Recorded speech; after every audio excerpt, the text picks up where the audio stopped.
Well, my favorite Bible story is Daniel. And Daniel, Shadrach, Meshach, and Abednego.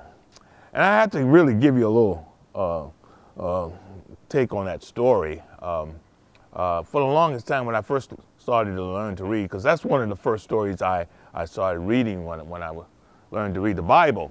And I just love that story. I love that story.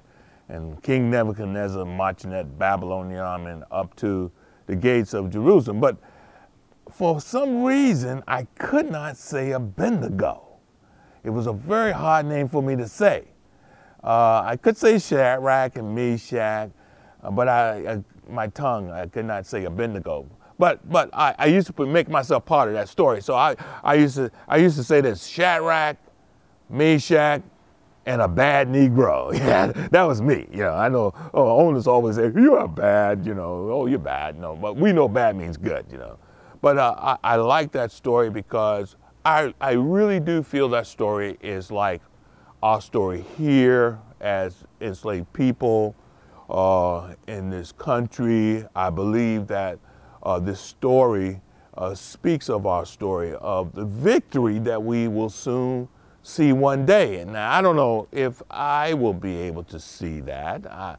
I do have just this feeling, because Mrs. Robe and I talk all the time, you know, about these matters of freedom for me.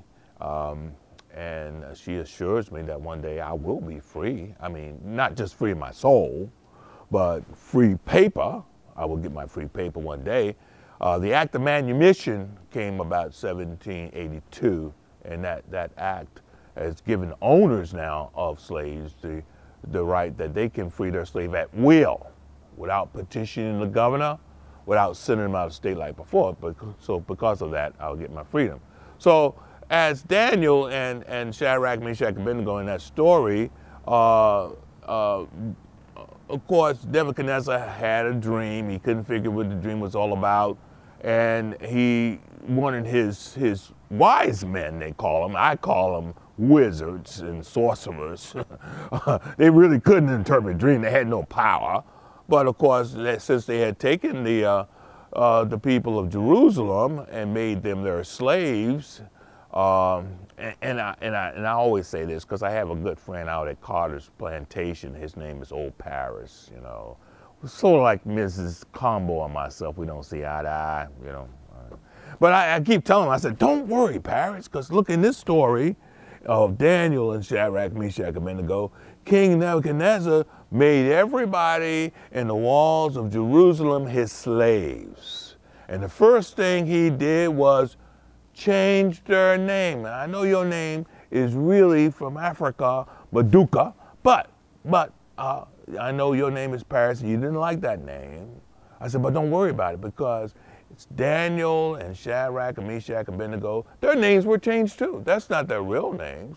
Those are the Babylonian slave names. The real names was Hananiah, Mishael, Azariah. That's the real names they were given. I said, so don't you worry. But I like that story because it speaks very much of our story here in this society. Yes. Mm-hmm.